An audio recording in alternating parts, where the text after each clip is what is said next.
We're just waiting. Rowan's not going to be here, and I think Maria may log in a little bit, but if not, get ready to go. So I'll call the July 13th, 2026 Planning Commission meeting to order. First agenda item is approval of the agenda. You just showed up. Oh, and Maria is here. Maria, will you do me a favor and just identify yourself? Hi, I'm Maria Arsenlis, on the Planning Commission. Thank you. And it's approval of the agenda. If anybody has any changes or edits they'd like to make, let me know. Otherwise, I'd ask for unanimous consent to approve the agenda. Hearing none, the agenda is approved. Next is consideration of the June 22nd, 2026 minutes. Take a minute to read those over. Let me know if you have any changes or edits.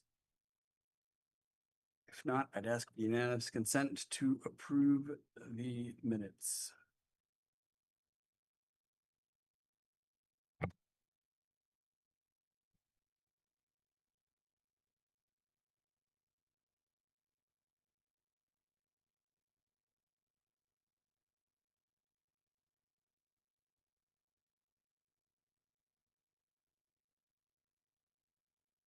Hearing none, the minutes are approved. Next is general business. This is comments from the public about anything that's not on the agenda. There's nobody in attendance in person, but we have some folks online. If anyone online would like to speak to anything. Seamus. Yeah, hi all. I just wanted to chime in and say that it was heartening to see the article in the Bridge discussing, the work and discussions of the previous meetings. That article got posted in the Montpelier Facebook group, and though there were like a diversity of opinions there were, I would say, the majority of the commenters kind of generally supportive of the idea of the work that the commission is doing to, make some of these changes to our zoning and our maps to support more housing in Montpelier. So just wanted to chime in with that, positive piece of news, both seeing the work featured, but also the response to it from some of our neighbors in the community. So I was heartened to see that. Great, thanks to hear. Is there anybody else online that would like to comment on anything? Seeing nobody raising their hands, next is comments from the commission. I have a couple of things. First, a couple of weeks ago, the city appointed me to be the primary delegate to the Central Vermont Regional Planning Commission. Mike is the alternate. So I'll be going to my first meeting tomorrow for the CVRPC. I will start giving regular updates to this group as those meetings progress. Is there anything that anybody in this group wants me to sort of carry water for at the Regional Planning Commission? Let me know. But obviously, these things will develop as we go forward. The other thing I just wanted to say is I ran into John Copans from the Foundation for Resilient Vermont the other day on the street. We were having a chat. He also mentioned the Bridge article. And we were just chatting about that, and we started having sort of a broader conversation about ways that we might interface with his organization. Obviously, it's a little different because it's not a city, it's not a city entity, it's a nonprofit group, but they are working on some river corridor studies and whatnot. As you remember, he gave a presentation to us a few months ago about securing a grant for flood resiliency.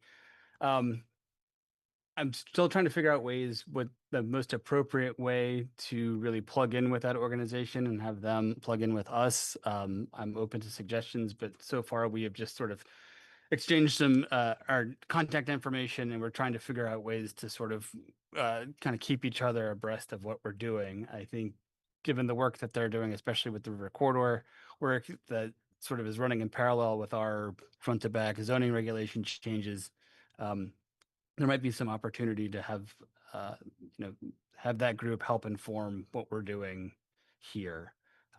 So again, we're still trying to figure out the contours of how that might work. We don't have anything settled, but two things. One, if anybody has any suggestions about how we might, again, sort of liaison with them, it'd be a little bit different than what we're doing with the other sort of subcommittees, the town.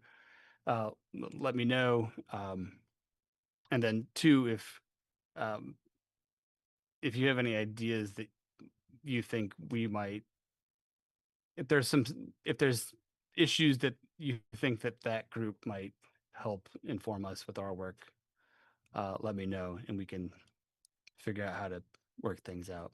So that's just to say that John was excited about the prospect of having closer communication with the planning commission, and I agree with that. So I'm not quite sure where it leads, but let's try. That's all I have. Anybody have anything? Comments, updates? My updates are an agenda item, so I'll say them. Perfect. Anybody else? Nope. Okay. Next is the presentation from Camille. Is it? How do you pronounce the last name? I'm sorry. It's a wimpy, sorry. Wimpy. All right. Thank Like you. Diver Wimpy Kid. Okay. Camille Wimpy on route zoning concept. Thank you very much for coming this afternoon. Looking forward to hearing what you have to present. Thanks to for us. having us. Yeah. I'm with Tim Love also from UTL to present today. Hi there. Yeah, and I guess I'll do a quick kickoff for this. So I had a happenstance run in with Miro Weinberger from former mayor of Burlington. He's with Let's Build Homes. And I ran into him in the parking lot, and he was talking about trying to find opportunities where some of the work that they're doing can get implemented into towns. And one of the things they're working on is this root zoning concept. And so I said, we're doing a zoning update. It may be an opportunity to at least educate you on what root zoning is. You may hear more about it as their program picks up steam. And so we wanted to just, it may be an opportunity where we can replace not necessarily all of our zoning or all of our design review, but it may be something that we can plug in certain places, and it may be that type of opportunity. But we first wanted to have them come in, and UTILS is the consultant working with them on the actual product and project. So they're here. I don't know. I'll keep an eye out to see if Jack or Miro show up, but we'll at least get a presentation and see what it is, and then take comments from you and see how much more we want to have conversations about this opportunity going forward. So Tim and Camille, I'll turn it over to you. And Great. And if I could have permission to share my screen. you should be able to. I don't think I've shut it down. Okay, I'm sending a request now. Let me try again. Oh, here we go. Let me know when you can see the screen. All right, we can see it. Great. I mean, there's a bigger backstory here, but the goal of what we're working on is to create a model form-based code, and I'll explain what that means in a minute, that's relatively easy to use, that because of the transects in the code, almost any municipality in the state could use, because the transects range from smaller scale development to larger scale development. And I'll explain what I mean by all of that. And what the Let's Build Homes group and Murrow have in mind is that there might be some carrot or a stick process in the future where if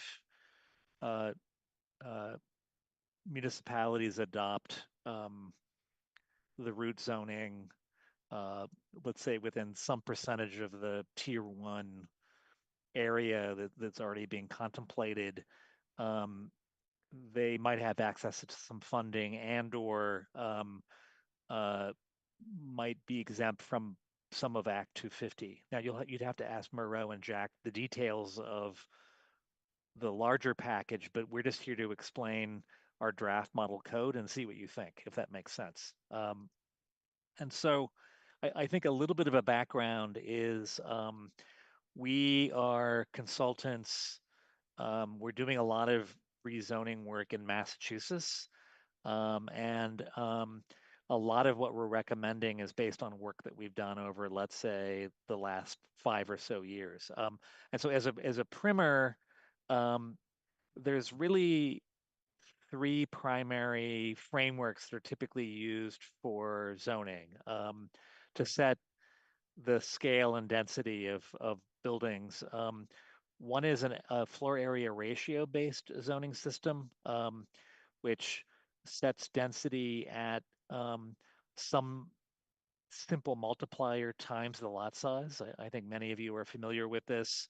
The challenge with it is that with the other dimensional standards that are typically used, setbacks, maximum heights, the built form that you get can be a little bit unpredictable because an FAR can be masked and shaped in a couple of different ways. Also, where the real estate market is very active, especially in Boston and the surrounding communities, floor area ratio based zoning typically privileges small units because the development envelope is fixed, the total gross square area. And so most developers think that then if they do small units, they get more units in a project. And that tends to result in a higher rate of return. In suburban locations, dwelling units per acre is typically the framework that's used.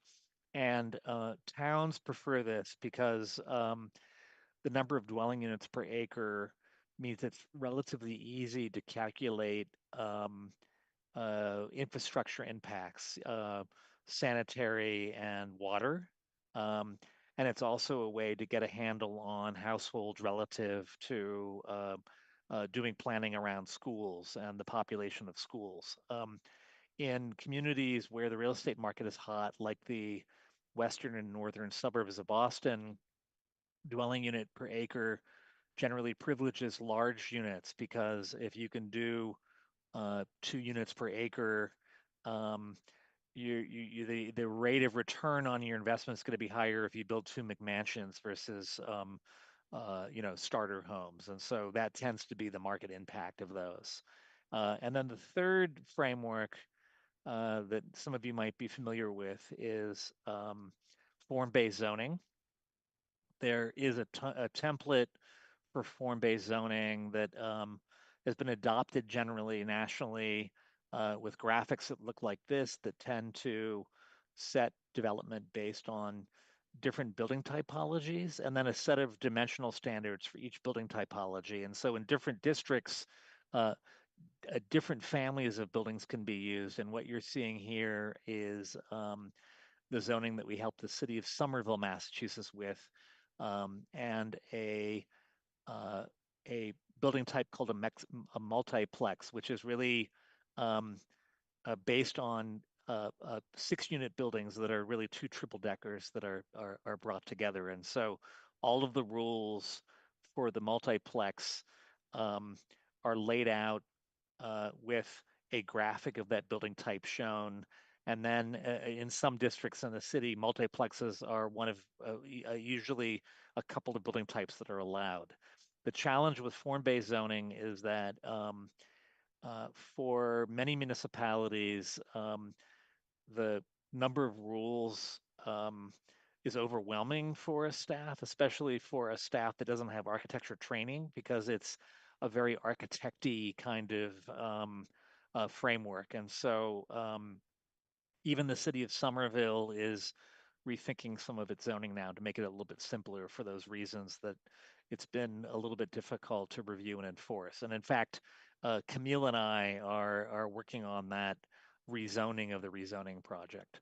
And so what we're recommending for root zoning is something that we're calling form-based light, which is a much simpler form-based zoning that's based on really just 2 principles, which is a maximum building footprint And if you think about like the little plastic houses of Montpelier, that has an important impact on the size of a building that can be built, and then the building height, which is primarily expressed in number of stories, but also can be expressed in feet. And in most jurisdictions, a maximum height expressed in feet is also desired politically too. And then for some of the lower transects, a roof form requirement, which tends to be a pitched roof. And so um, in essence, those three ingredients constitute the zoning. And this is the framework instead of dwelling units per acre or FAR or a more complicated four-base code. And so that's just a graphic of the footprint in gray, the number of stories, and where roof form is impacted. That third floor in this case has to be under a pitched roof with certain numbers of qualifications. So what does the roof pitch look like? This is the roof pitch that we're proposing for the draft of the root zoning, which is a roof pitch that can't be any steeper than 14 by 12, which is 49 degrees. And that provides ample headroom to get almost a full floor under the roof. And then coupled with that are relatively liberal dormer requirements, either shed dormers or gable dormers, to make that roof occupiable. And then some requirements about how high the pitch can be. Often, by the way, builders or developers will make that top of the roof flat and not bring the pitch all the way to the top. And then because the maximum footprint is fixed, you're allowed, like Mr. Potato Head, to attach things to the building volume that exceed the footprint. And that includes bay windows, in some communities, balconies, awnings, and even porches. And that, in a way, is an incentive for developers to add those things because they're a way to exceed the footprint, and it's a way to encourage the market to maybe articulate new buildings more than they would otherwise. So those are all of the kind of add-ons that we typically include as part of the form-based light recipe. And then what we tend to focus on is where parking can go, not in front of buildings, but at the side or preferably in the rear.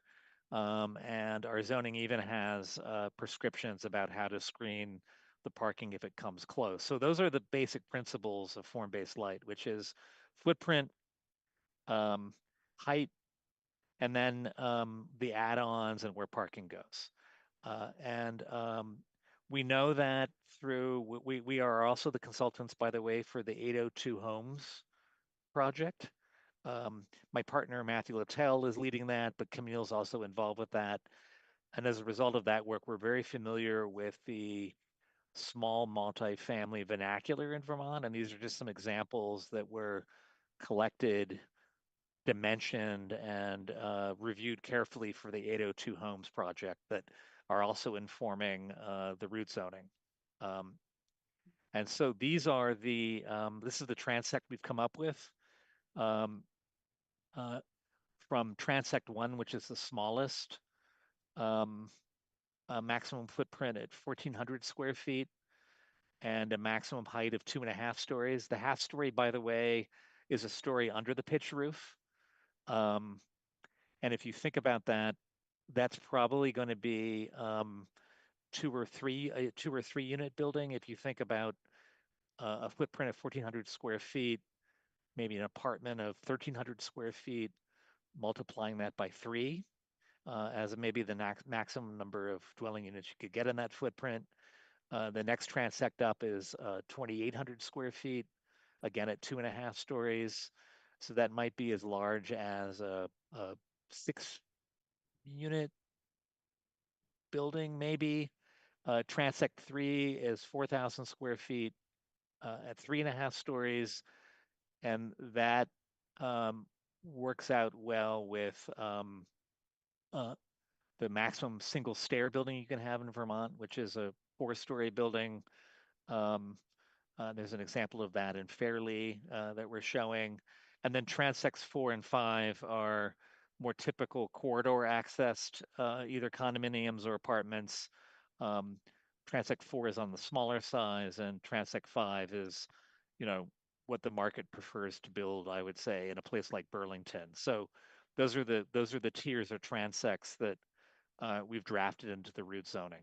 And so what we've done to date is partnered with a couple of communities, and we've taken the draft zoning for a test drive. And Camille is going to show you some test fits we've done of these different transects in different communities and what they look like, the scale of development you get, to show you how we think it's working. And that's involved, by the way, conversations with the planning directors in these communities. So with that, I'll turn it over to Camille. Any questions so far? It might be easier to see what we're up to when Camille goes through the test fits, maybe.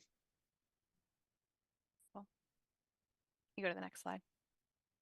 Great. So this is looking at transect 2, which was that second smallest transect that we just showed. So this is a site with an existing building. That's the one that's kind of colored gray in the middle of the darker green parcel area. So that existing building has 3 units in it. And then you can see that kind of 4-unit building is the maximum transect 2 size. So on a parcel of this size, obviously you could fit like multiple buildings. So part of the root zones concept that we're working on has provisions basically for additional buildings. So if you have one building at like transect 2, then then additional buildings have to be at the next transect down. So at transect 1. In this case. So that's why those 2 additional new buildings are smaller. So there's the larger building with 4 units and then 2 smaller 2-unit buildings plus the existing building. So you can kind of see how these standards are leading to an outcome that feels appropriately scaled for Main Street in this community. Yeah, and I think an important principle here is allowing multiple structures per lot, so that large lots aren't penalized versus small lots. And the way conventional zoning handles that is that you can just build, the heights set, but you can just build bigger and bigger buildings. But we think for Vermont, a better solution is to have multiple buildings that might get to the same answer, but because the footprint is set as a maximum, the footprints that you get when they're aggregated both fits in and even picks up on the existing scale of structures that are already built nearby. Mm-hmm. And in this case, like theoretically, you could fit more units obviously towards the rear of the site, but there is like a significant slope. I'm not sure if you can see like the contour lines on the screen, but that's why that part of the site is not built out. So there's not like a specific limit to the number of units on the lot. So you could, if this was a flat site, continue adding additional buildings to this site. And this is obviously in a bit of a different context where more density is appropriate and on a much larger lot. But we also take into account things like the river corridors, and then obviously parking in this case is kind of a huge factor. Especially in communities in Vermont. We understand that people drive. So we have to make sure we account for that. So this is showing a possible build out under Transect 4, which was that second largest one. So those 2 kind of larger buildings, this lot's over 2 acres. So in that case, we're permitting like multiple structures of the largest scale. So that's why there's kind of 2 of these largest buildings and then 3 smaller 12-unit single stair buildings. And then all the parking is accounted for. And we're also showing a little bit of retail, and that's kind of what the orange in the 3D view is denoting, just along this kind of Main Street in this case. Yeah, and I think just in terms of our methodology doing these, we draft the code thinking about enough choices for the scale of the built form that a community can pick how many steps of the ladder they want to include in the code in total, and then where those are deployed. And then when we do the test fits, we play the role of the architect for the most rapacious and developer to try to stress test the code to see if to make sure there aren't any loopholes and that the urban form that results is an urban form that makes sense. We also are proposing in the draft code that any lot less than 2 acres can be as of right, but any lot 2 acres or more would require site plan review and approval as part of the process. Because once you get to 2 acres and more, there are decisions to make about where the curb cut should be, maybe sensitivities if you can have 2 of the larger format buildings and 3 of the smaller ones fit. There might be just some site plan discussions about where those are organized on the site to maybe make a better contextual relationship and things like that. So that's in our draft zoning, that 2 acres is kind of the threshold of as of right. Anything else, Camille, on this? I think the other thing to maybe mention is you can see kind of how the setbacks are working on these larger buildings, the setbacks at the top story versus the like pitched roof requirements on the smaller buildings. And then we also have a requirement that the facade needs to be kind of like broken down every 100 feet. So that's what these little kind of niches are, just that the scale of the buildings feels less kind of imposing on the street and more I don't know, appropriate for downtowns with smaller buildings in general. So so I think the setting up the kit of parts of the code is the easy part. I think the difficulty for communities is both the process and the decisions about where to map the different transects. And so I thought it would be useful to show you how we did that in Newton, Massachusetts, where we developed a similar code. So Newton, Massachusetts is a city. It's a relatively near suburb of Boston, and because of its urban development, it has 12 different village centers that are all in a way like mini downtowns. Some of them have a larger, are denser, some are less dense, but they all develop because of commuter train and streetcar lines in the 19th and early 20th century.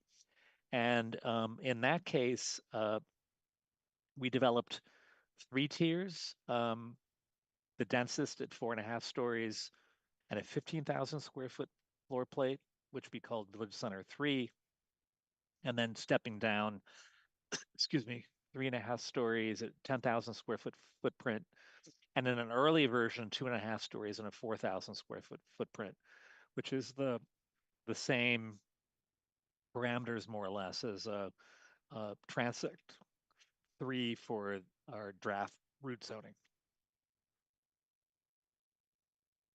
And the way that we ended up mapping the districts in Newton is that it was nothing more complicated than using a kind of design eye to make the decision. So this is one of the village centers in Newton. It's called Newtonville.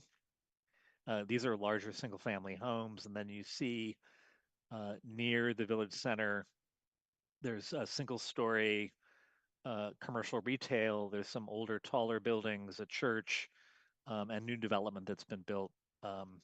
This used to be the rail corridor, but it's now also the Massachusetts Turnpike with the rail corridor along the side. And there's a commuter rail stop there.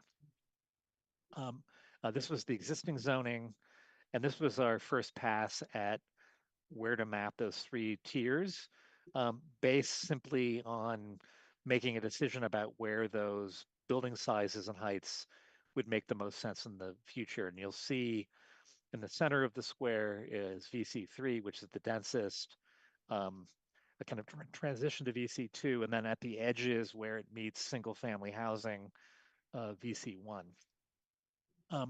I'm pointing this out because we were able to use those 3 tiers in all of the village centers. This is now a map of the entire city of Newton, except for pieces that drop off the top and bottom. And you'll see that in some of the larger village centers, we use more VC3 because they're more established. And others, there's less.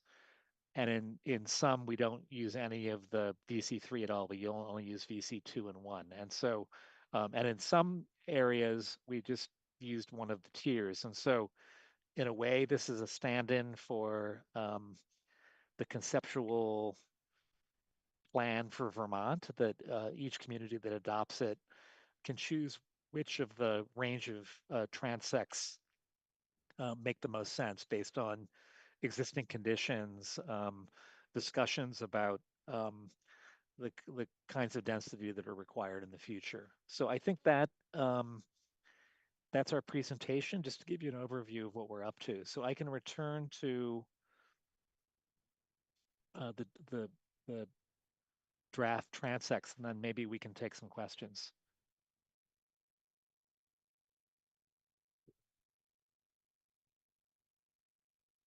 I have a question. So in the example, that first example, I think showing transect 2 with the 4 units and then showing the kind of 2 units as infill. There was kind of an explanation that, well, I guess I was hearing that there was kind of an assumption that developers might prefer to just develop new units rather than kind of building on. Was I hearing that correctly? I mean, I'm hearing that this is like for Vermont specifically, which is great. And I'm just kind of curious if developers prefer to infill and build new housing with brand new developments rather than just expanding existing footprints of buildings that are already there. I think it's a great question. I think in some cases, what this format would allow would be the construction of a second new structure on a larger lot. Like one of the examples that Camille showed, if I go there, where this is a single structure on a very large lot. And so following the rules for Transect 2 and being mindful of the steep topography at the back, this is a likely solution that that somebody might do. This could even be true on a smaller lot if there was room with the setbacks to build another structure.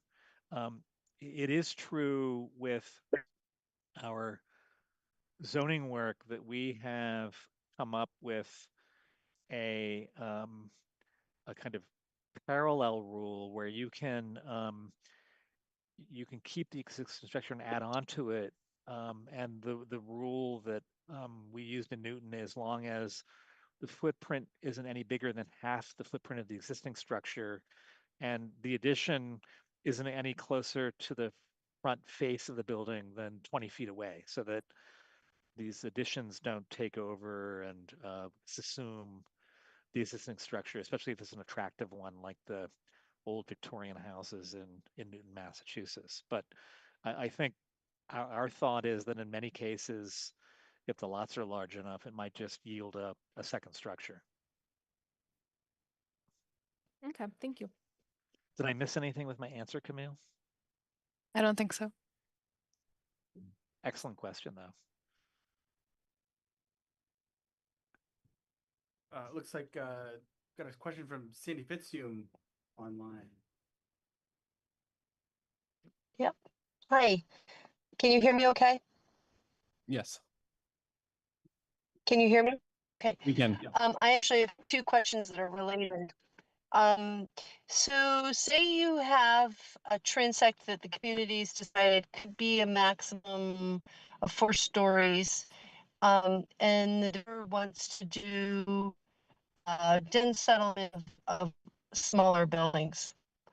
1 to 2 stories.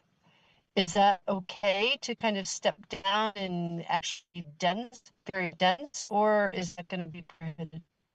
Yeah, I think in general the spirit is yes. You could use any transect lower than the maximum transect that's allowed. It might be true. There might be some expectations though about achieving the density with like a cottage court or a multi-building development. But I think in principle, yes, you could use a lower transect. Okay, and so in general, there's not maximum densities, right? Well, the maximum densities are set by It's the more maximum. focused on form. That's right. The maximum is set by the building footprint. And then you can have multiple buildings on the site, but there's a requirement about how close together those can be.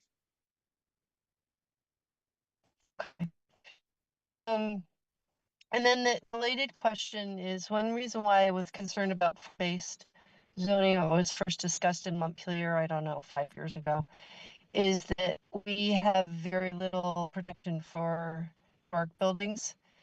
And you started to talk about it, but what do you usually see in place in communities?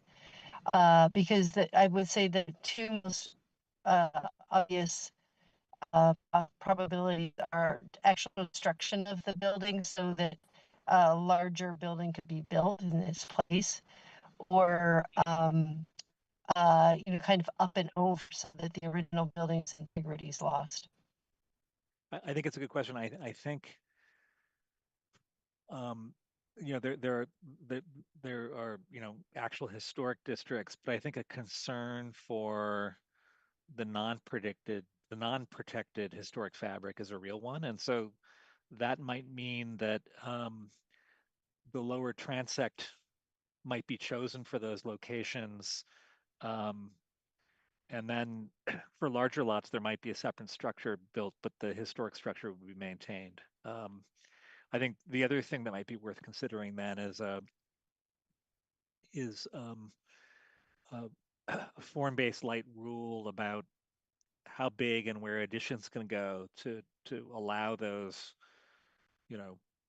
pre-World War II homes to remain, but maybe include additional units too. And that was the logic with the Newton, Massachusetts example with the 50 foot of the existing footprint, 20 feet back from the face rule was a way to meet the, that came up through the process. How do we preserve these big old houses? And the preservation folks were happy with that solution.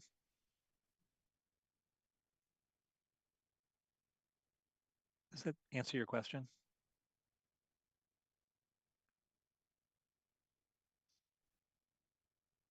I guess so.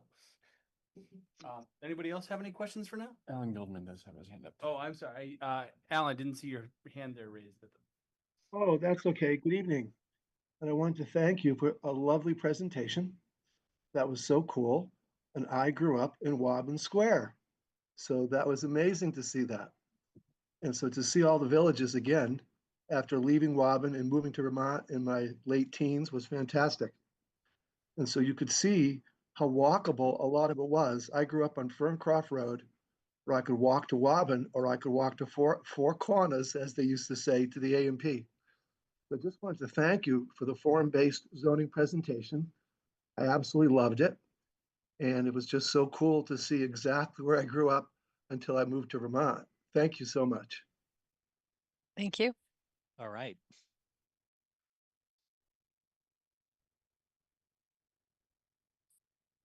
Okay, I think that's it for questions for now. Not quite sure if there's. What's next? Wait, and sorry, is Burlington currently using this approach, or this is something that they're considering? Excuse me? Is the city of Burlington using this form-based zoning approach, or is just something that they're considering? We were the city of Burlington's consultant for the rezoning of the R districts. And we used a version of this for that rezoning. Probably, I think it was approved maybe 2 years ago. It was when Megan Tuttle was the planning director, and but they're unlikely to use this now because they've got a downtown form-based code now, and they've got an R district form-based code now. So this is coming out of this work, but probably wouldn't have an effect in Burlington itself. Okay. We've only been testing it with a couple of communities. It hasn't been adopted anywhere yet, I think is the short answer. Well, it's exciting to be on the cutting edge. I'm curious if you have a target community in a place like Vermont. You know, we fall into a category of being 8,000 full-time residents in Montpelier. Burlington is quite a bit larger, and as we all know, there's a lot of tiny towns, some don't have zoning at all, but even smaller towns, smaller locations that do have zoning. Do you intend on, do you hope that this is spread throughout all the communities that currently have zoning, or again, is there a target? Well, I think, I think any community who is interested in promoting small multifamily housing could adapt the code. I mean, it might be a community that only uses Transect 1 and 2 and might only use Transect 2 in very limited areas, but I think it still has a value because the form-based components of it mean that the development that results will fit in, and therefore the community might be more likely to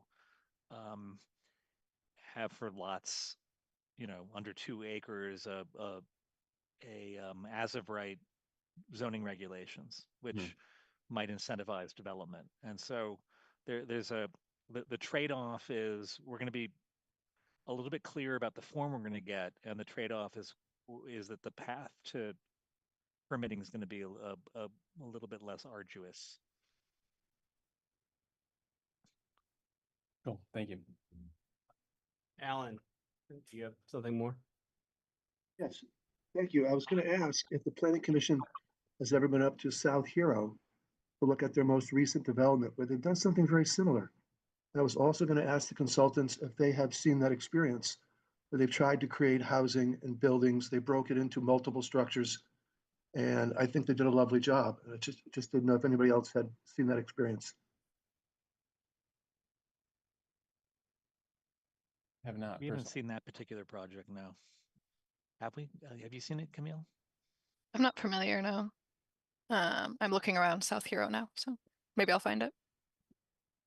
Please take a look. They worked in a firehouse, several small stores, a Oh restaurant. yeah, I think I housing, found it. Very and cute. it sort of reminded me very much of what you folks are teaching right now. So I thought maybe you were involved. We are, you know, because we're involved with the 802 Homes project too. We've been very careful to make sure that those prototypes are compliant with the transects that we're proposing here. So I think what I had envisioned a little bit for this concept was I knew we were going to begin to have conversations about, we're already talking about what we kind of want as our zoning districts and densities. And as we started moving in back down into maybe the design review, we talked about shrinking that down to maybe the historic design review is just the historic design review, or maybe it's just Main Street in the what we call our designated downtown. But we had questions of what did we want to do for the rest of the town, and we had thrown around some ideas, and this I think gives us some options. I don't necessarily think for our downtown, because I think we do need to protect, we have the largest historic district in the downtown. We could overlay a Transect 4 into our downtown. I don't know if we would gain that much. I mean, it's really just setting the bulk and massing and parking, which we kind of already have set. But really, I was thinking more outside of that as we start working our way out to College Street and Bailey and start looking outside of the downtown core. maybe some of these transects could replace our design review, or at least be something we could consider. We could continue to do our design review out there. We could come up with a slightly modified version of our design review out there, because I know we were trying to replace some of our major site plan standards, because our major site plan requires architectural standards and our zoning right now has architectural standards. So we kind of have this cobbled together piece, and it's like, all right, maybe we can get rid of the design review standards and maybe we can get rid of the architectural standards and replace it with something similar to this. And the idea being that would give a lot of flexibility to the developers,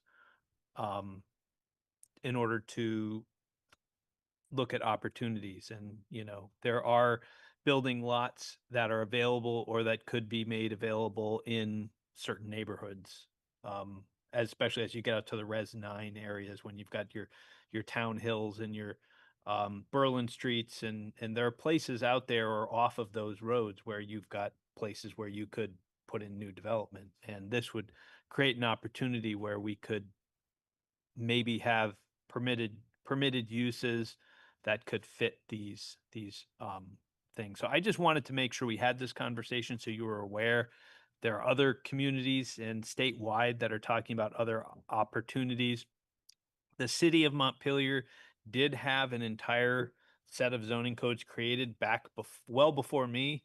It was a smart code, and that was the name of it. I'd have to go and dig up out of the boxes a copy of it. It never got passed. Boy, I want to say maybe 2000, but maybe it's almost 20 years ago now, 2006, 2008, maybe in that time frame. That I just to I don't think a zoning code that sets footprint and maximum stories and maybe roof pitch for the first 2 or 3 transects is necessarily in conflict with design guides that might be on top of the form, the basic form that you get. But what's nice about this code is that the project, when it lands for design review, at least has the right shape and size. And so sometimes when everything's up for grabs, when there's design review and the planning board is making decisions, it's a little bit more complicated. But if design review is just dealing with window types and which way the entrance is facing and the details, that I think makes the path for development a little bit more predictable than showing up and saying your building's too big, which this precludes from happening if the transects are mapped properly. Well, that's good. So maybe it is something that we can, like we said, be able to substitute out some of we've got our tables that show setbacks and height. And maybe this is an opportunity for us to kind of replace that table with these types of standards and opportunities. I know we have things like max footprint and those, and it could be nice opportunities for us to look at our mixed use residential 1 and 2 and those type of areas, because these might be able to fit in well. And again, like we said, as this is applied at the state level, if we meet some of these code requirements, if it ends up coming in and we end up having these, there may be benefits that the city could receive by having these, especially in our tier 1A, tier 1B areas, going forward. So Well, thanks do for you having have- us. Yeah. Yeah. Do you have other opportunities for information that folks can look at? If you send me information, I could send it out to all of them. We could send you the slide deck. I believe there's also a newsletter that I can track down the link to, and send you. That the Let's Build Homes people have put together. Yeah, I think Yeah. they send it out either monthly or biweekly.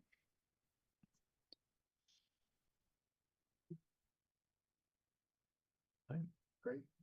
All right. Well, thank you guys so much for giving us the time. We really appreciate it. And I'll be in touch with you or Jack or Miro to go and figure out next steps, what the commission wants to do going forward. Great. Thanks again. Great. All right. Have a great night. Okay. You too.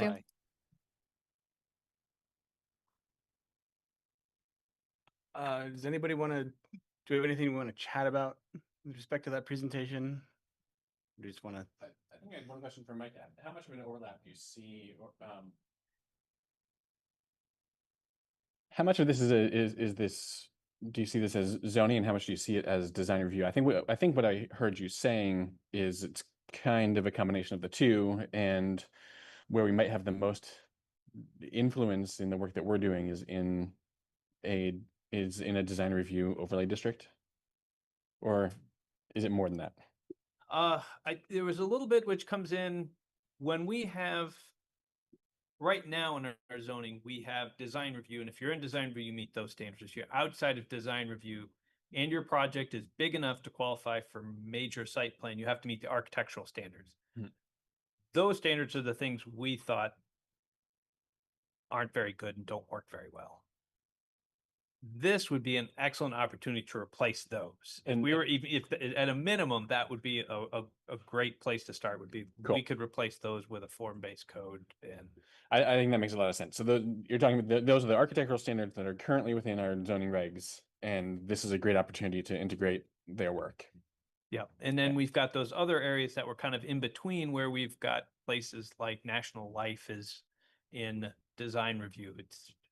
Our standards are very, and we're kind of like, maybe we don't need historic design review standards up in the National Life. Yeah. And yes, our standards are broken into two pieces. We have historic buildings and we've got non-historic buildings, and we do have that all worked out. But at the same time, there's a lot of process where you're like, is this scale necessary at this level?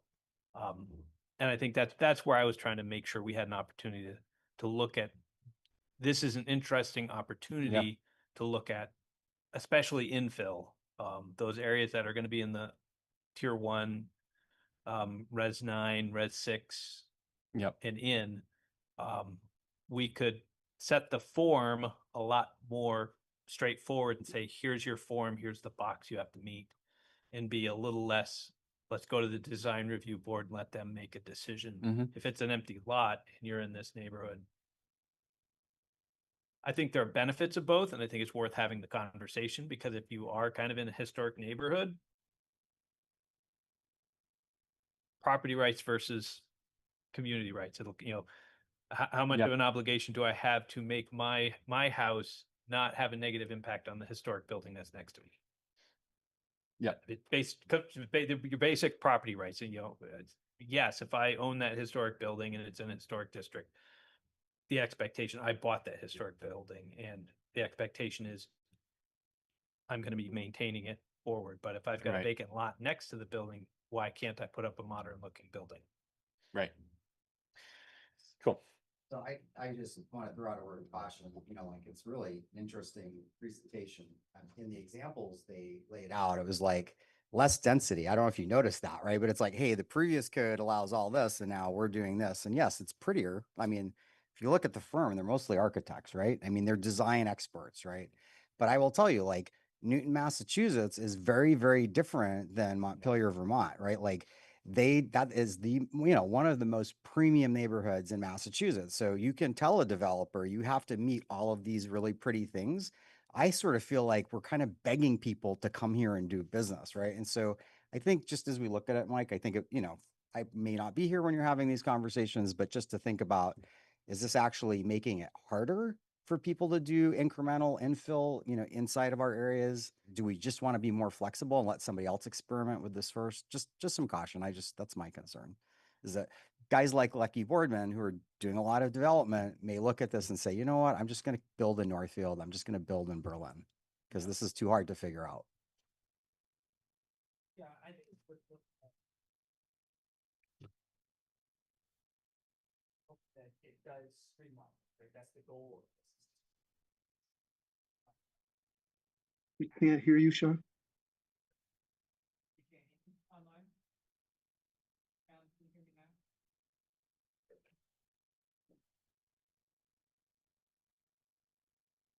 now? Just checking. Can you hear me, Alan, or no? Yes, thank you. All right, But- can you hear me, Alan? You're still soft, but you're coming through now, yes. I know. All right. Grab this mic. How about now, Alan? Excellent. All right. Yeah, we were. I don't know if we've reached this part of the conversation before, but for me, FAR was already on the chopping block, and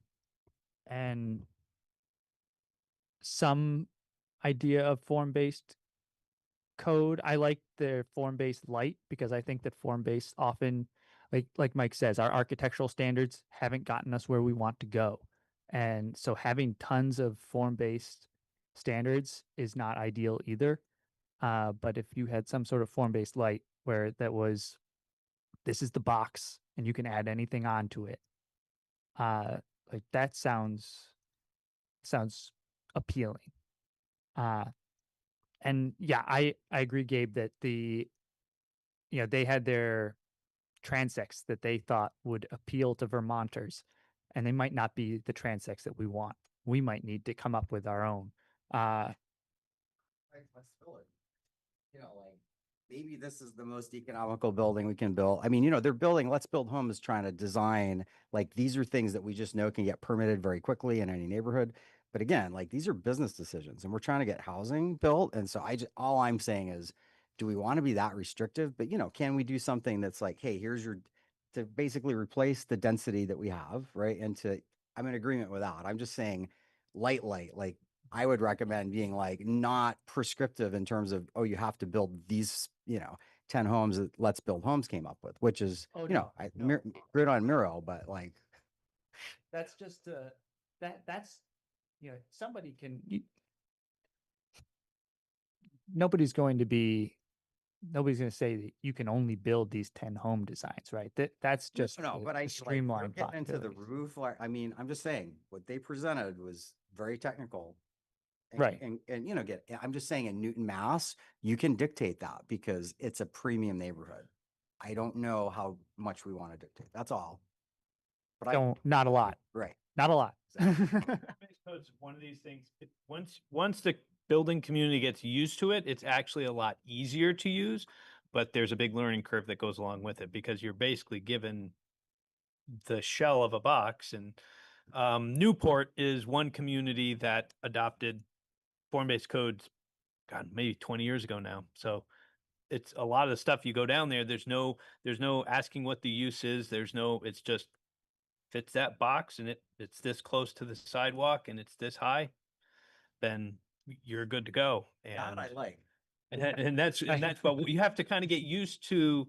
You're not picking up and reading a set of zoning like Right, you're used to right. picking up this set of Right. zoning. You're Make it picking as up simple as that possible. picture Yeah. that you saw. That's like, okay, my setback is going to be 5 feet. Then my setback is X. That's 5 feet from the side. It's 10 feet or 7 feet or whatever it is. Yeah, that part's great. Yep. I can be 3 stories and I got to have a pitched roof that's at least 14, 12.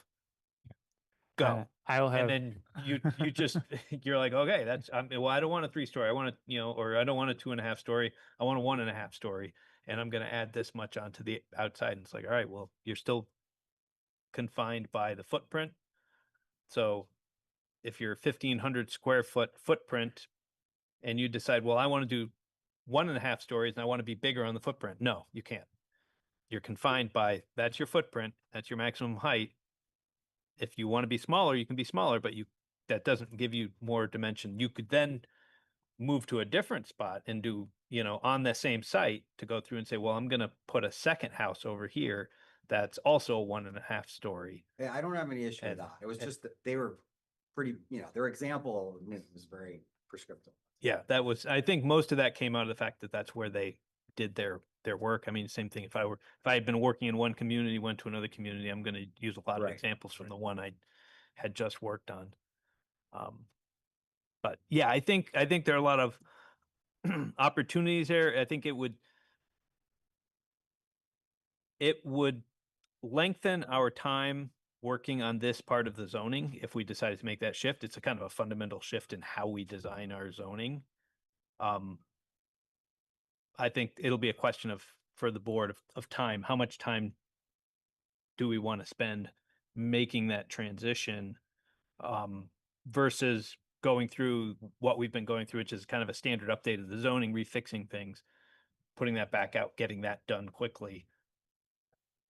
This Maybe- doesn't take the place of design review district though, right? Because those are mostly historical components that were. And it sounds like that's what he was saying. It's just they could be married together quite easily. It just the form-based light sets the box that gets people to design review already with you've met the form. Now the historic design review can start talking about, okay, what do the windows look like?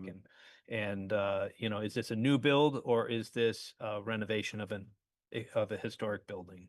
And all those types of historic, not historic questions that come up. Alan, do you have something?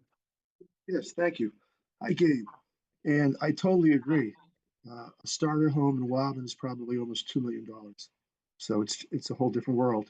So we would really have to have almost a light version to allow Lucky Boardman and others do something neat, but not be so prescriptive. I just want really back that up as well.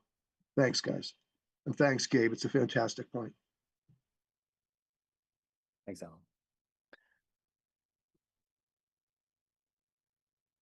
Okay, sure, we will continue this conversation at future meetings. Let's move to our next agenda item, which is a discussion of the Country Club Road Subcommittee recommendation regarding the developer for the CCR site and the commission's comments. Sean circulated a draft of his proposed comments on behalf of the commission. Thank you for that. Has anybody had a chance to read that over very quickly, or do folks need a minute to take a Yes, look at I read it. I can use it. Thank you, Sean. It was very old. Mostly feedback on What we had done. Well, thank you anyway. but I wasn't able to make the most recent CCR subcommittee meeting. I was traveling. So if Mike could give us an update, that'd be great.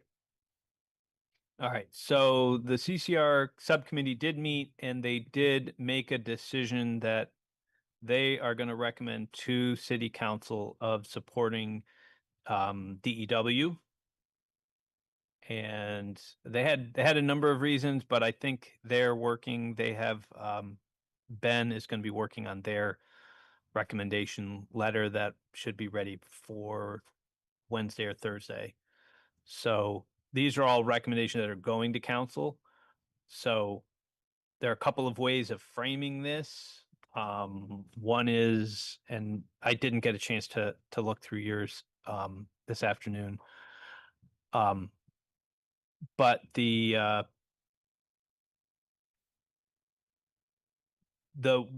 approach staff is going to take is we're going to put together a staff recommendation as well, and our staff recommendation is really not opposing or supporting, but really kind of laying out the facts of these were the things that we thought were good, and these are the things where we still have some concern, or these are things that we would want the public and the full council to know about the affordability and the design.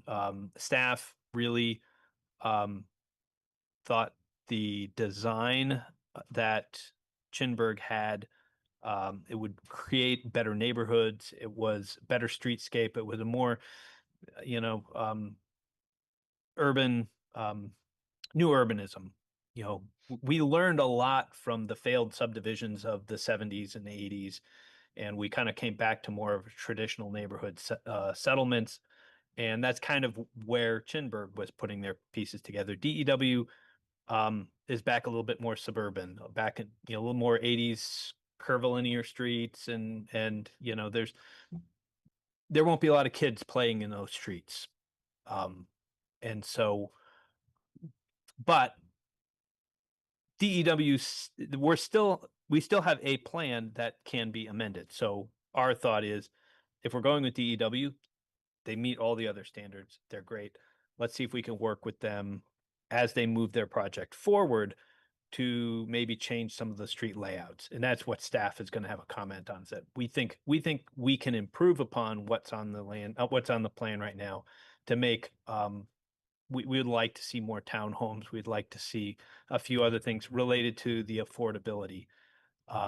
We think their model obviously works financially. We've had that reviewed. Both of them? Both, Both models? yeah, both group, DW and Chimberg. both Okay. both of them work for Chip. Both of them work financially. Okay.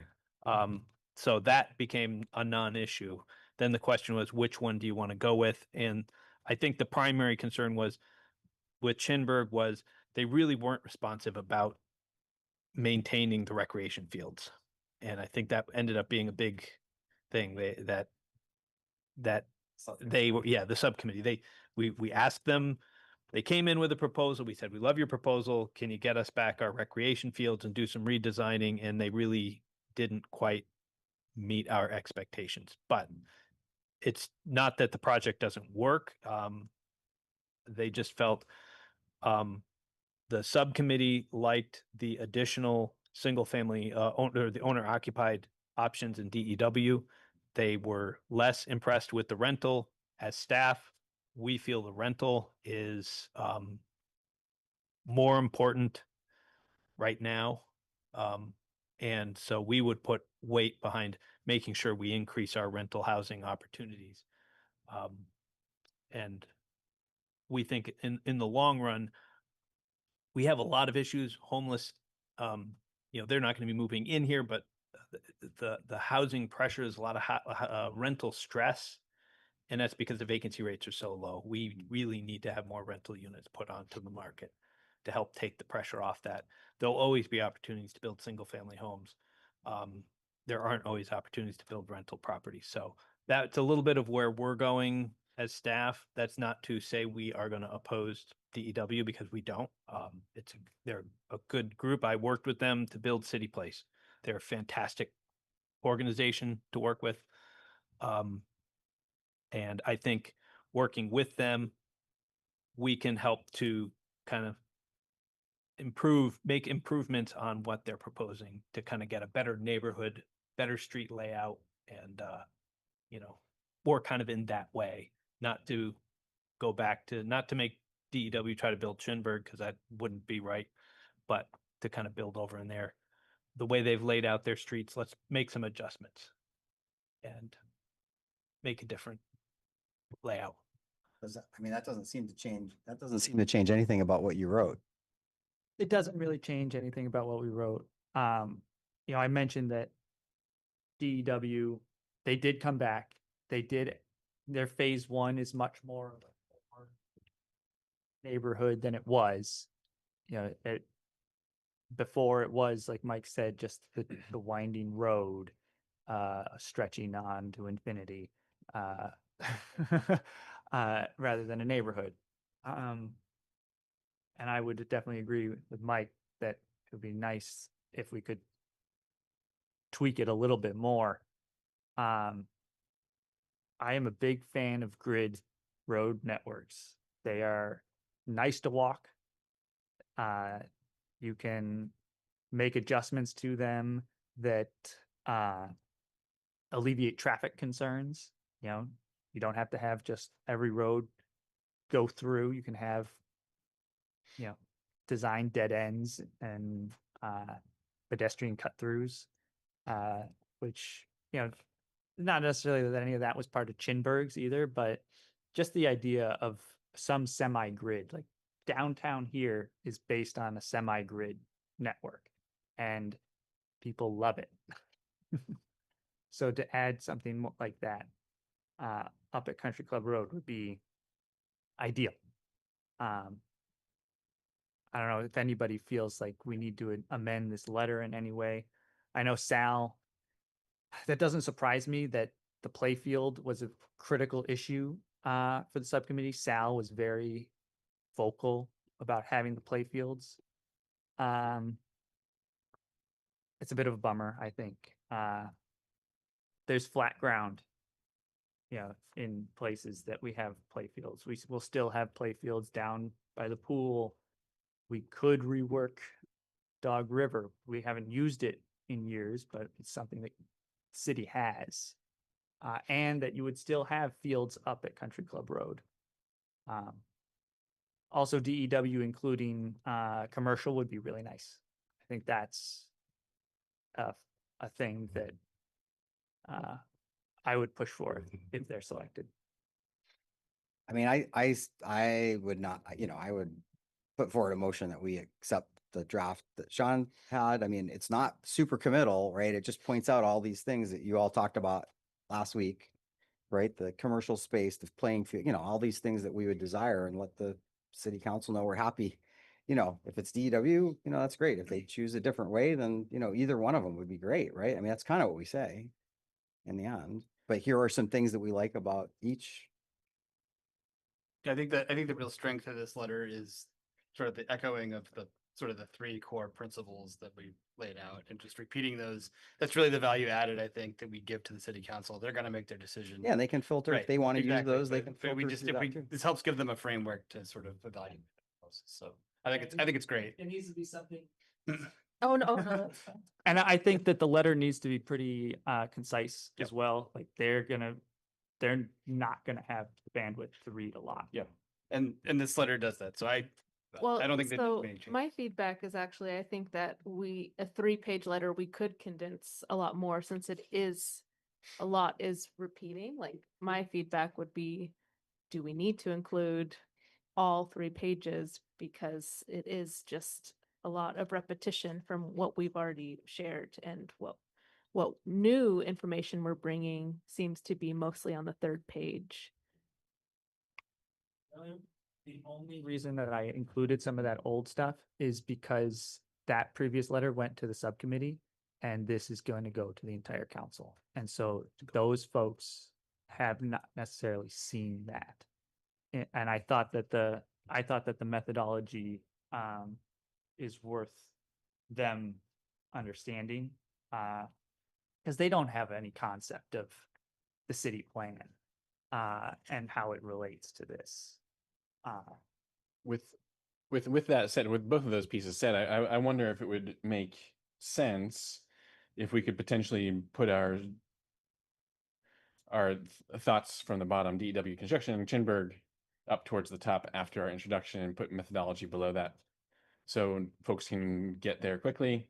If they've already read the methodology because they were on the CCR subcommittee, they can skip that, but it's information that someone can go to after the more pithy response. I like that approach.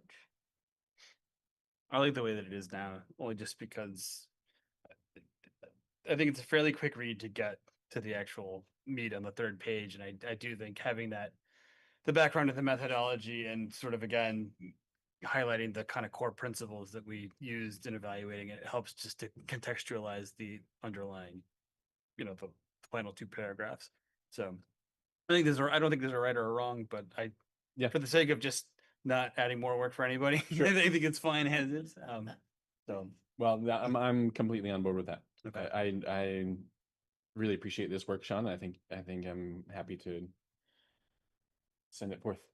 great. So I guess I'm looking for a So I think already- Gabe motion. made Oh, it. you're giving a motion? I You apologize. just need a second. Apologize. Okay, I'm gonna second. Tim will Gabe's second. motion. All right, we got the motion. Is there any discussion on the motion? I'm sorry, can you repeat the motion just very quickly? It was to use Sean's letter as our feedback to the city. To send to the council. city council? Yeah. Motion to support the memo as written and Then- submit to council. All right, Thank you. great. All those in favor? Aye. I Aye. Anyone opposed? Any abstentions? Great. Motion carries. Thanks again, Sean. This is a good letter.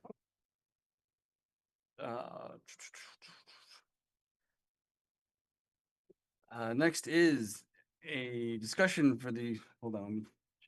Leave that time, okay. Discuss future land use map and potential recommendations to the CVRPC. This was something that Tim had put on the agenda. He's been working with the housing subcommittee, and I'll turn it over to you, Tim. Okay, great. I'm gonna share my screen, and before I actually get going here, I was wondering if Mike could give a little bit of update of process. process of, Sorry, let me, okay. I was just clearing something off my screen. I listened in a little bit to last week's city council meeting, and you were present and you were chatting about the CVRPC map. And I was understanding, I think that there was a submittal or pre-submittal that's happened from CVRPC. So I'm curious about what the feedback now looks like. So if it's a housing committee and joint planning commission proposal or recommendation that goes off to CVRPC, how does that happen? Or if it's done separately, housing committee sends something separately from planning commission. So yeah, the sequence of things and the process and how we go from where we are currently. All right. So the sequence. So the CVRPC has sent in their preliminary map already to the land use review board. Now that's going to kick off an iterative process over the next 6 months. So there's going to be a review by the LURB, the land use review board. They're going to simply look at this and they're going to make comments and say, we think that's good. This has to get adjusted. We want more information on that area for the entire county. And the RPC may also have other comments back to them to go through. We would like to make these changes. And so, Mike, we're losing you. so there's going to be a little bit of back and forth on those two. From those two entities, eventually the LURB is going to make a decision and go through and say, here's our decision. It's written. It's going to come back. The timing on that is we're expecting the LURB to have their hearing in August. So probably late in August. So you have still 2 bites at the apple here in July at your meetings to discuss what you'd like in that. To finish the process piece, the RPC is then going to go back and do their final adjustments to the full regional plan, actually, including this land use review map. And then they're going to adopt that hopefully in November and December and have that resubmitted for December, January back to the LURB for final approval. Once the LURB makes their final approval, even before submitting, so basically by September, October, the city council will go to the city council and say, do we want to participate in tier 1B? They say yes. Everything in planned growth area would then be in tier 1B. So that way, as soon as the LURB approves the regional plan, tier 1B goes into effect and the limit of 80 or whatever it is goes into effect. So there's a little bit of back and forth. Now the RPC does want to make bigger updates to their plan. They're saving that for 2028, 2027. So they're looking at next year and going through and saying, we're going to go through and do more updates next year, but we have a statutory requirement to update our plan to meet the land use map changes by December 31st. They're chasing down this deadline that they've got to have this done and approved and submitted by the end of this year. That's a statutory requirement. So that's what they're working on from a timeline standpoint. And then they'll work on the rest. If we want to do tier 1A, that's something we apply for separately later on. That's with the land use review board. The other part of your question was, who's submitting? So anybody can submit comments. We think it would be best practice if the city as a municipality sent in one request. It would really be bad if we had conflicting things in the land use review board as seeing 2 of us with comments. So, okay. So our hope would be that if the housing committee has comments, they'll send it to us. If members of the public have comments, they send it to us, and we can combine these all together into a single memo that says this is what the city would like to see as amendments to our map. I have recommended, and the RPC has hoped that the conversation would come from the planning commissions. Okay. And I mentioned to city council, my intent was to have the planning commission be submitting that. Although if city council opted to step in, they could take it from us. But Okay. Cool. This is super helpful. All right. So a little bit of background and with the links that I sent along. A couple of weeks ago, Sandy Batum, Tim Heaney, and I worked on putting together these maps. Sandy had reached out to Mike, I believe, and Mike connected her with Nick in the planning department to put together a map that had just a series of layers, an ArcGIS online map that had a series of layers that we could then use to inform this work. So I am the liaison from the Planning Commission to the Housing Committee. I'm also my background is in mapping. So when I was working, the way I saw it a couple weeks ago when I was working directly with Sandy and Tim was primarily as a map expert who was listening to their feedback. And I was giving some opinion, but it was mostly Tim and Sandy's work. And I was pulling that into the mapping work that I'm presenting here. That was 2 weeks ago. Last week I presented this to the Housing Committee, and I showed up and said to them right up front that the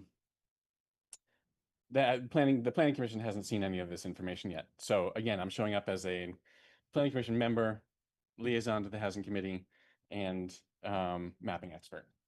So I just wanted to sort of set the stage. So I'm presenting that same information to you all now, and I think we should have a discussion and see what we Does some of this include any input you got from them that night?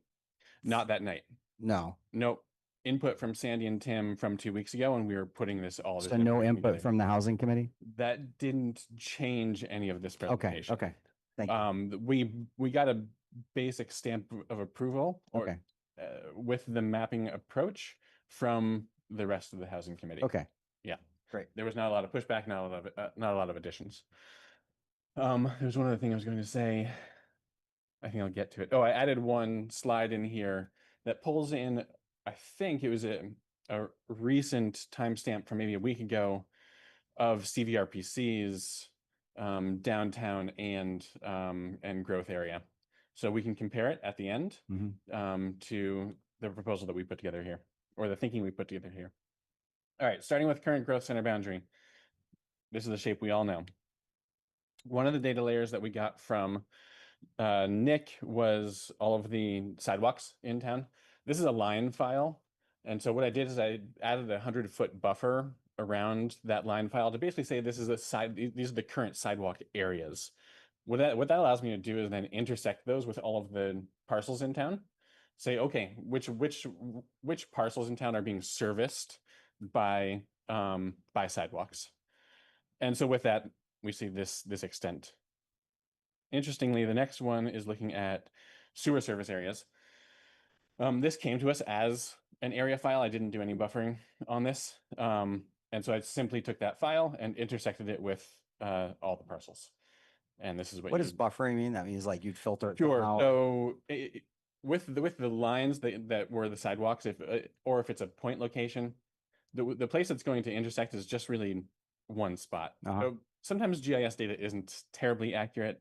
Also, sometimes you see sidewalks that are on one side of the road, so it might catch those parcels, even though that's really a sidewalk area. And so if you buffer it by 100 feet on either side of that line, then take that area. Buffering means you're adding. Yeah, sorry. Okay. You're adding area around the. Thank you. You're taking an infinitely thin line and you're making it 100 feet wide. Right. So then you can see it. That way you can see it. Yeah. Thank you. So then this is the sewer service areas and the parcels that intersect. I think you can see here that really all of the sidewalk areas fall within sewer areas. So sewer sort of trumps everything. I just wanted to mention also that I'm doing, at the end of this, the combination that I'm going to show is these are all ors. These are not ands. So it doesn't mean that it's a sidewalk area and a sewer area. I'm showing here to be a little bit more expansive sidewalk areas or sewer areas with the idea that in the future, since this is all future land use, that you could potentially expand sidewalks to, if needed, to locations that currently have sewer service. And then I very quickly sort of pulled from our current zoning districts, because I was wondering if this could get expanded even further, places that are housing zoning districts. So I've basically left out rural, municipal, east and west gateways. I think that might be it, but everything else I've put. Can you go back and forth just so I can see the? So it's like basically basically the same. It's basically There's a saying reason. there's a couple of method to small that. additions that you get Yeah. from this. Okay. And then with that, we have maps 1 through 4 combined. So taking all of those ones that I just presented and combining them all into one one big potential growth boundary. You will see some holes in here. We did take out the State House. We took out the St. Augustine's Cemetery. Municipal buildings were taken out. Parks were taken out. So those are just areas that will never be developed. And then what I did was present this to Tim and Sandy. And then we went through the interactive map that I also sent along, which basically shows these exact layers, but we dove into it a little bit further. And they wanted to expand in some areas. Like, okay, let's think more creatively here. Where could we potentially expand both sewer areas and sidewalk areas? Sewer is really is my guess, is the bigger issue, because with all of the topography that we have in town, if we're going to avoid building pump stations in different areas in the city, where can we connect to that could potentially gravity flow to our treatment facility? So we kept that in mind as they then added these additional parcels. I selected them, added through the discussion, and added them into this overall map. What's the triangle parcel down in the lower? Good catch. Aaron's wondering what the triangle parcel in the lower left is here, and that is the triangle right near the highway. Is open land. I think I don't know who I forget who it's owned by. I think it's probably the state that owns it. But it was We're gonna build in that in there. Nice. It's It fronts on Dog River Road. It does front on Dog River. Yeah. okay. On the northern section there, that's where the park and ride is. Okay. Oh, okay. All right. It's owned by the state. Owned by the state. State-owned parcel. All right. That's probably the only real curveball in any of these. The other ones are, I think, more Are those straightforward. mostly just curious because you were in the maps? Are they mostly one parcels? These big chunks? Are they mostly one? No, parcel, or not multiple? necessarily. There are some big chunks in here, but Yeah. no, not necessarily. Okay. It's a little bit hard to see here with the light gray lines, but these do go into the more rural areas, so it's not. So they are relatively large. Okay. And then lastly, here's the CVRPC as of July 7th, regional future land use maps. I pulled that layer and just limited it to the downtown center and the planned growth area. I'm just going to flip back and forth here a bit. My only comment, I think, with this is, and Mike's comments in the beginning, I hope that the LURB comes back to the CVRPC and says to them, we love this so much, consider expanding it to be twice as much. And then they'll be very happy to see this map. Well, it does sound like we can give them a comment now, though, right, Mike? I don't. No, I know. I'm Yeah. sort of being a little bit. Yeah. I get a little bit anxious about how the LURB is going to respond to any expanding future land use areas. I maybe I'm being too cynical, but that's one of my. Yeah, it's interesting. They have, they have an executive order from the governor to do everything that they can, but then the tone that we had when the CVRPC, whatever they are, Yeah. when they came in, it was not very open, right? It's Exactly. sort of like, no, we're going to tell you, and that they're going to tell you, and so it wasn't very heartening to hear that. But That's what I'm responding to. Yeah. It's sticking out. in Yeah. Territory, right? Right. But yeah. There is, so they are following a required methodology, and that's a lot of the issue. I mean, I know you put them in as ands, and in their methodology that they're required to follow, it's you can do this or this and this or this. And so they've got these, it's not everything is in, it's a mix of things, sidewalks, My And my concern though, when you look at physical infrastructure on the ground and you're talking about future land use, is that represents in my mind everywhere we have sidewalks right now and everywhere we have sewer service represents in my mind current land use. And so when we're talking about future land use, 20, 50, 100 years from now, why would we ever box ourselves into current infrastructure? Yeah. and it doesn't so the rules don't, the tier 1A and tier 1B don't necessarily stop you from developing. Then that's not the point of it. It simply goes through and says what are the areas that are still going to have to go through Act 250, and if we have areas that are planned, we can get them in. And I think that's where the differences come in is, River Street, Route 302 section of River Street. There are no sidewalks. There are no plans to put sidewalks on there.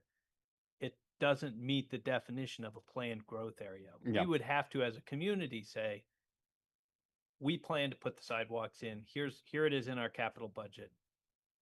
We want this area to build out in a way that's not suburban sprawl, and we expect this to grow in which case it would then qualify for being in the planned growth area. And I think that's where some of the differences are. They also have requirements for areas that are already conserved. So I know the purple box that's at the bottom, that's a conserved parcel. There's some other conserved parcels that are in there. Is that like conserved through a land trust or something like current use? I think theirs also grabs up current use, but I think Current use is an interesting one in my opinion because that's a tax benefit that someone might use to maintain their private property as in agricultural land or forestry. But when there's an opportunity potentially to take it out of current use and develop it, and there's an economic incentive to do that, I would argue that should be a space to consider, and it's near a downtown area to consider potentially taking it out of current use, putting it into future land use map. Knowing that it's available, right? Is there like some kind of is that something written into the law that they can't consider that, or that's just their methodology? the methodology goes and lays these things out. And I think in some cases we can go through and push back. I mean, I don't think the LURB intends to hold everything really hard. I think there are going to be areas that we have a lot of opportunity for because it makes a lot of sense. And I think there's some that parcel's on Hill Street. Hill Street's not a great street. Understood. And I mean, that would not, as a planner, I would not be sitting there saying it doesn't have a sidewalk. Utilities would have to have a long extension out there. That's a bad intersection at the bottom. That's not probably where I would be pushing to have I hear you. There's also, I will say one of the discussions that we had is there's also access to the neighborhood that's off of Northfield Street. Yes, So to it's- Northfield Street, I'm 100%. No, but though accessing that particular property or those two Can't properties. Again, thinking Yeah. creatively here and expansively. Yeah, I think you'd have to look at a topo map and see if that's Yep. possible. So I mean, I think this is awesome. Thank you, Tim. I'm sure other people have some opinions, but I kind of feel like if whatever recommendation is going to come from the planning commission, and we want to know that we have the staff on board, it might be useful to flush through this in more detail, or let Mike take it home as homework and say, Mike, can you come back and present to us what you think you could, support in, as a professional planner, if called upon to do so. So I can go through, I can go through a couple of things I made a presentation to city council, and I can go through that if you want to stop sharing really quick. Oh, yeah. Pop yours back up. All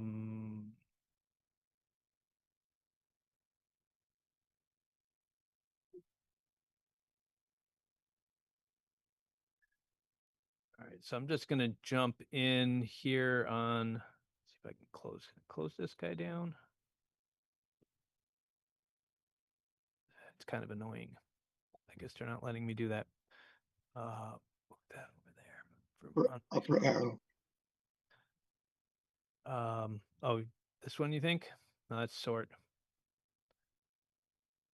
So on I wanted to just go to this one really quick. So this is the map that they have, and I'll go through really quick what I presented to City Council. I think there are a couple of places, easy changes for us to make recommendations on. We've pointed this out many times. This is Independence, and those sidewalks are out there. It's on Route 12. There's a bus route out there. There's no reason this shouldn't be planned growth area. As we zoom in on the stretch here, this is in here next to National Life. It's on Mountain View Drive. There's no reason for that not to be in the planned growth area. I'll just keep going around counterclockwise here. So this area we just talked about, these are the areas that are conserved. The water and sewer doesn't come out this way, or actually this is the one that's conserved here. The big green one is conserved. These are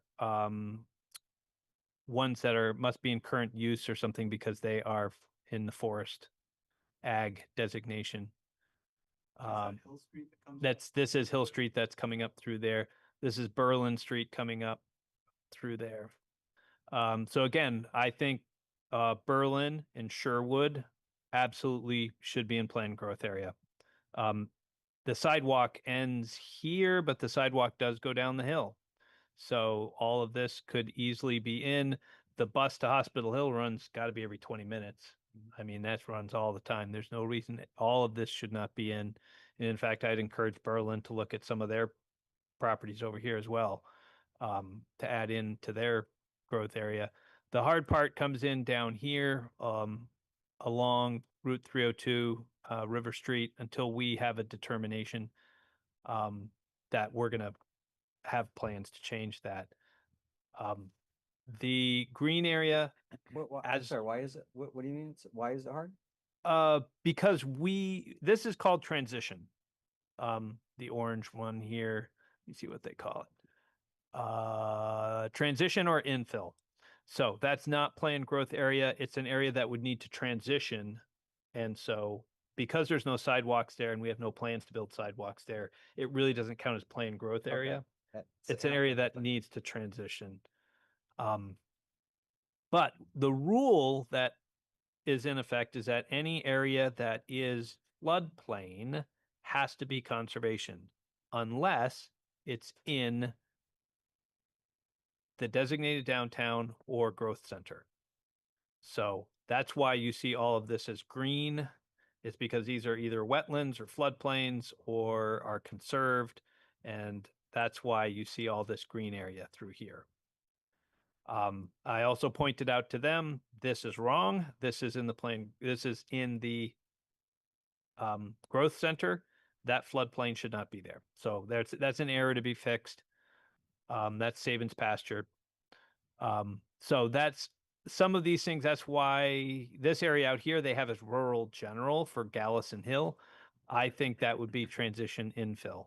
There's no sidewalk on Gallison Hill, even though it goes up to the, so again, if we were to go through and say, we do have a plan, we're going to put in a sidewalk, we're going to make this work, it would qualify under the rules. Now, does that mean we can't fight for it? You know, we can fight for it, but I think we should make a couple buckets as we think about it. Here's the list of things where there are errors. Those are easy to fix. Don't even need to talk about them. These are the things that clearly should be in our planned growth area. Berlin Street, Northfield Street, and we'll have a couple others. And then lastly, if we want to, we can start going through and saying, here are some areas we think we could add in. Here's another area up here. This is Town Hill. This is, I always forget this one, Glenview. That's Murray, I know that. The left side of the street is in planned growth area, the right area is not. That should all be planned growth area because the sewer comes out here. So I would add those in. I think, and what I had done for them is I had a side by side. The other half was our future land use map. So I think this line right through here looks like they fixed that one though. This was a mistake at the council meeting that is now fixed. I think this strip of yellow should be pink. That's yellow means rural general. that's next to the park. I mean, there's the swimming pool right there. That should be planned growth area. If you're building within this 100 feet, you should be able to benefit from that. So I think there are a number of these areas like this that we could talk about. Yes, this would be the stump dump. If we talk about putting that in, that's an idea. I think a lot of this was very similar, but I think we've talked about, Alan had talked about, this is Crestview. Our zoning district, our Res 9 kind of kicks out and captures some of this and some of these other areas. So this area could move out. And I think you showed that on your map when you did that, Yep. this is a much smaller version of what I think should be over here on this side. So I think we have a lot of these really easy wins that we can go through and say this and that. The last thing I wanted to point out that I didn't talk about at the council meeting, but I want you to consider or have in the back of your mind is we talked about this area down here. This is the school, Department of Labor, liquor, Green Mountain Power. I'm talking with Christian and Brian at the RPC, and I'm going to shift ourselves over to Berry City and zoom in to the north end of Berry City. And so here's this area of white. This is Route 62 coming on down into the intersection, and you come down into the big purple area of their designated downtown, their downtown center. They have a lot of pink around here for their planned growth area, which is great. But they also have an awful lot of area that is now pinched up. That's Route 14 going up. All this area, because it's not in their growth center, is all classified as conservation. Yeah. And so if you're trying to orient yourself, you're like, where am I? If you come to the end of Route 62, you go to the light, you make a left, you're going to go past Beverage Baron on your right. You're going to have Cumberland Farms out there, I think. Cumberland Farms is on your left. Your RK Miles is out here. It's conservation. The Moutois, and a lot of the roads as you're coming up. These are a lot of roads in here that have a lot of housing on it. That's all designated conservation. So the RPC, what they would like to be able to do is to create a new district and propose it to the state, which we would then be able to be a benefit of. It would not get us into the planned growth area and remove us from Act 250, but it would get us out of this type of conservation. They want to create a new district and add it to the methodology that anyone in the state could use called resilient infill.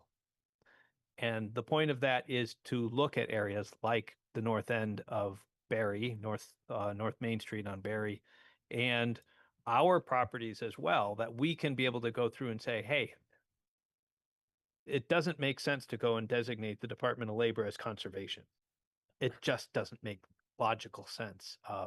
If something happened there, or if we're going to do some infill there, we're simply going to elevate the building. And a lot of these maps treat the floodplain, a 100-year flood event, you've got 1 inch of water on your property, you're conservation. And we're like, I could elevate my building 2 feet and I'd never get wet. Yeah. And it's like, that's not good enough. Can't do that.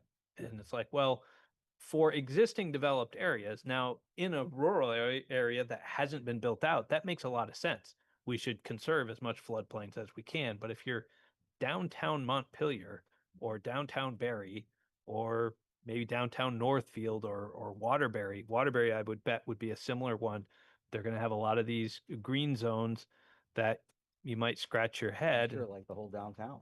Yeah. Well, Right? they have a Because they got a designated. because they have a designated downtown. Otherwise, they would be in the same way. But you can see this is Waterbury's village. It's still a lot. You still have all the area that is state buildings. heading out towards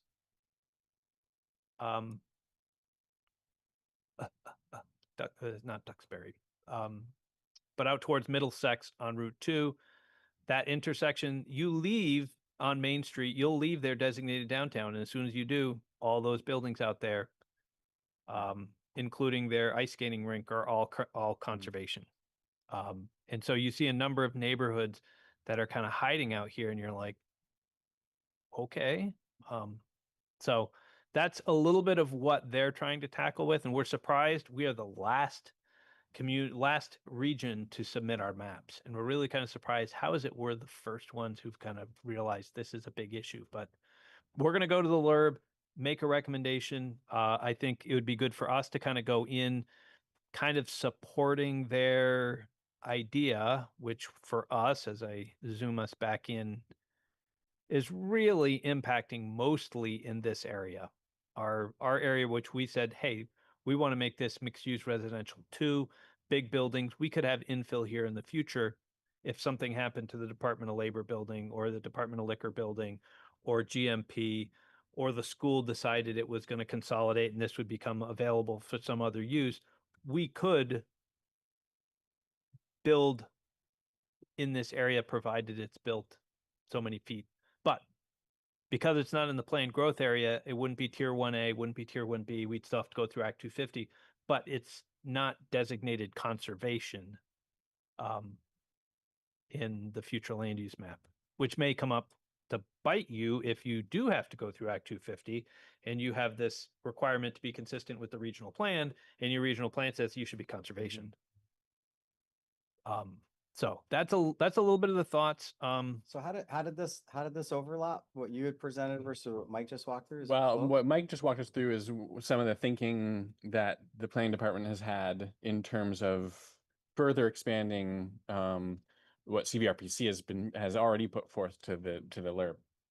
My recommendation from here would be I would love to, if we have some consensus here with the work that the housing committee has put together with my help, send this over to Mike and the planning department and sort of what are the areas really we're going to take away at this. So not expand it, but pull back. You're always welcome to expand it. But where have we gone too far?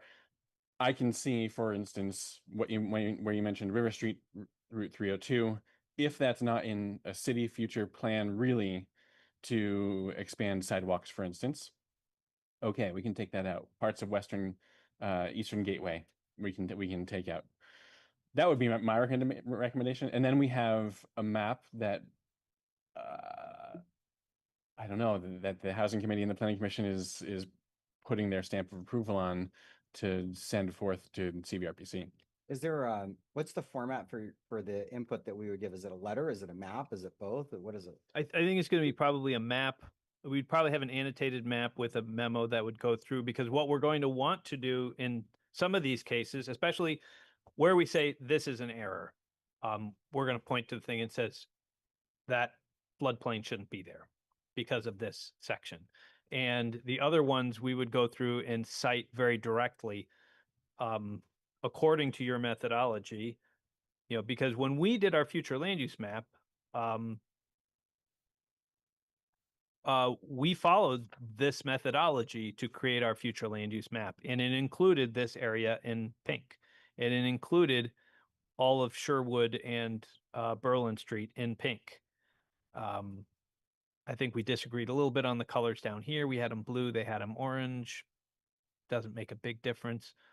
And But and the process wise, what was the timeline again? We have one bite sort of in July, and then they're going to rule on it in August. we'll have We have one more you meeting. guys will have another meeting in July, so we could put together a memo and kind of decide how we want to do this, and then you Aaron, guys could can we have vote at that the as our- next meeting to our go top through. agenda item for the next meeting to look at that? Sounds like we don't have much time if we want to do something.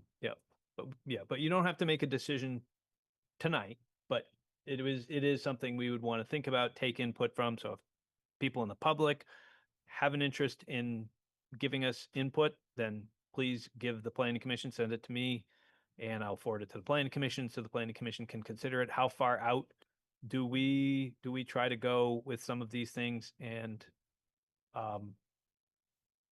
as I said, I think Nick did a good job when he read the rules and followed the rules. So our future land use map that I don't have up right now, unfortunately, or I'd pull it up real quick, has that followed the rules, and it covered a lot more area than they had. But I think we're like 90% of there. We can get another 10%, and if we can start to work with the RPC to say, hey, we support the RPC's interest in creating a new district, we think that district would apply in this part of Montpelier. I think it'd be really good. You've got a housing task force that's really super competent. We have a GIS expert that worked on. I think it'd be great if we can all mesh something that is like combined, that, you know, we really can feel like, hey, this is Montpelier's very best thoughts, right? We had some really good people work on this along the way. So maybe there's some things from Tim's that you can pull on. Yeah, and I think eventually it would just reach a point where we say, and we have some other places that we have interest in. And I think those, I just don't want to put us all into one bucket and then have them start to throw out the good things with the bad because we over ask. We really want to lay this into a couple of buckets of, these are errors that can be fixed. Right. These are the things that we think are just obviously meet these rules and should be in planned growth area, period. There's no reason they should not be. And then we have these other areas which we think, getting to Tim's and the housing committee's argument, we think here are some other opportunities to further expand on these, because, and this is where I might lean on, you know, it's kind of the old, despite the fact that it says we don't meet it, we wouldn't say it that way, but effectively that's what we're going to be trying to do, is say it doesn't meet the rules, but here's why you should approve it anyways. And I think that's where we've got to be creative, and I have to lean on you guys to say, okay, what is going to be our big argument that says Gallison Hill is in?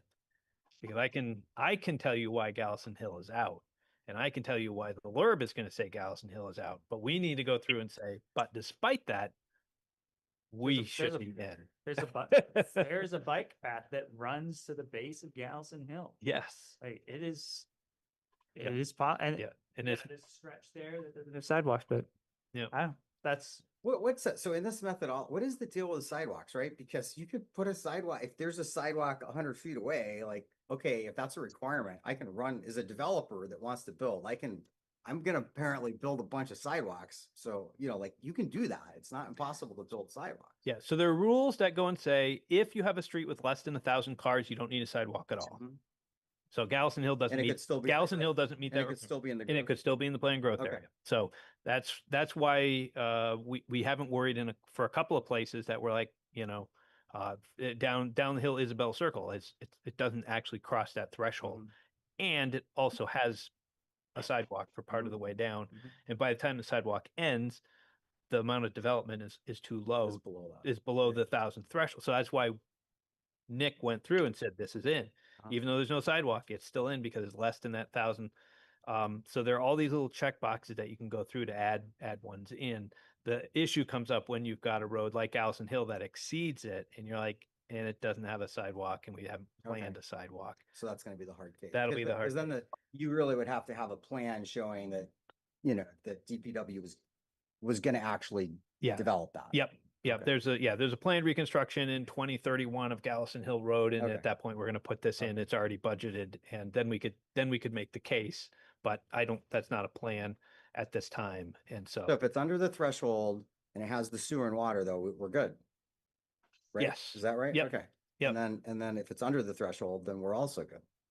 Yep. And that's where we've got a lot of these things. And some of these areas just come in, you know, some of Allen's property that goes way out to the Middlesex line. We included up to the parcel line. We can include up to another line going all the way to, you know, across those wetlands, all the way to the Middlesex line. Aaron, we got like 3 minutes. Yeah. But I know Alan and Sandy have had their hands up. Yeah. So right. quickly, we are up against we have about 2 minutes left. So Sandy, if you have something you'd like to add. I do. I didn't get a chance to speak at Housing Committee. I'm going to speak as quickly as I can to get it in public record. A couple clarifications. I think it's really important that whatever the city does is we get it out to the state level, to the LURB before they have their first meeting. I think it just because it'll be more collaborative rather than confrontational that way. Tim and I definitely used the VAPTA methodology the whole time we worked on the maps. I respectfully differ with Mike. I have several emails back and forth with Christian that the conservation infill zone he's talking about, infill is a loose definition of development in the area. It doesn't have to be on the parcel, and you definitely can include it. It is an optional for the VAPTA in the process.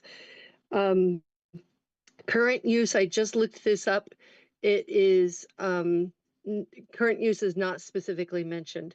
It reads protected natural resources may be included in this FLU area. Just the plan should just note that the resources may be present and will need to be field verified.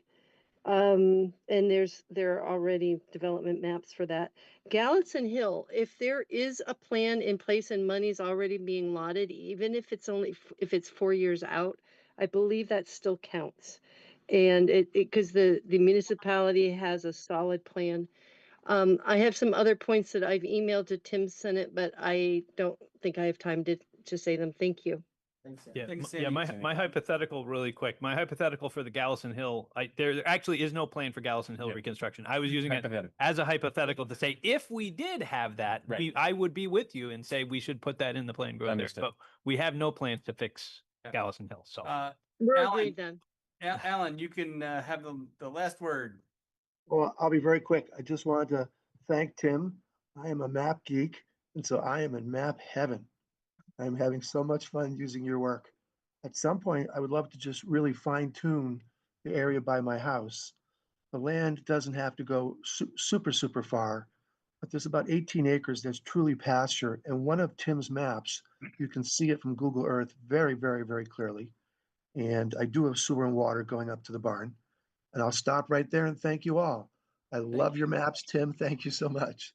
Thank you, Okay. Alan. So it just sounds like this is going to be probably a front burner issue item on the agenda for the next meeting. So let's keep this in mind as we Mike, will you over the really next get couple us like a advanced read before we come, or? yeah, if you want me to put something together, I mean, I'll probably try to work with Tim a little bit to try to put something together.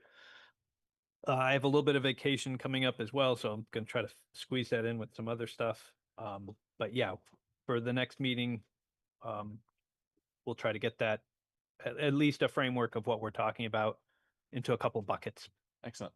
great. Seeing at 7:30, I'm looking for a motion to adjourn. Don't move. Second. Great. All those in favor? Aye. Anybody opposed? Didn't think so. Thanks. Thanks, everyone. Thank you, everyone. Thank you, everyone.